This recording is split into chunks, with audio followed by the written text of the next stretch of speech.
Alamin ang magiging lagay ng panahon sa iba't ibang bahagi ng bansa ngayong araw ng Biyernes. Panoorin po natin ang update mula sa Philippine Weather Bureau Pag-asa.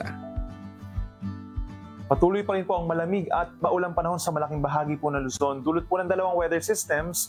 Una na dyan ay ang northeast monsoon pa rin or amiha na siyang umiihip ng malakas dito sa may northern and central Luzon, habang ang shear line naman o yung linya kung saan nagtatagpo ang malamig na northeast monsoon at ang mainit na easterlies ay siyang nagpapaulan din po dito sa may eastern sections ng Luzon.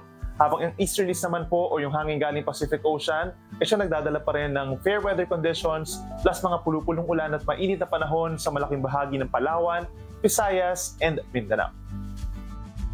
Wala po tayong inaasahang bagyo na papasok ng ating Philippine Area of Responsibility hanggang sa matapos ang long weekend at inaasahan din po pagsapit hanggang katapusan po ng 2023, mababa din ang tsansa na magkakaroon tayo ng bagyo sa loob ng PAR.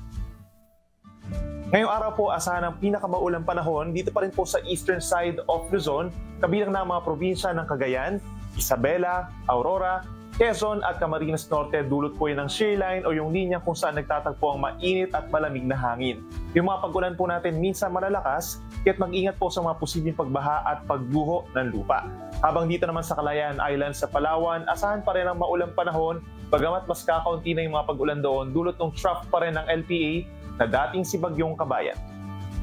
Sa ating mga kababayan naman po dito sa Cordillera Administrative Region, natitirang bahagi pa ng Cagayan Valley, Ilocos Norte, and Ilocos Sur, gayon din sa mga probinsya ng Rizal and Laguna, maulap din ang kalangitan ng iiral dulot ng northeast monsoon, nasasamaan niya ng mahina hanggang katamtaman at minsan malalakas din po ng mga pag-ulan. Mag-ingat din po sa mga posibleng pagbaha at pagguho ng lupa. Yung ating mga nabanggit na lugar, magantabay po sa ipapalabas na rainfall advisories and heavy rainfall warnings pa rin po ng Pag-asa. Dito naman sa rest of Ilocos Region, rest of Central Luzon, partly cloudy to cloudy skies sa may tsansa ng pulupulong mahinang ulan.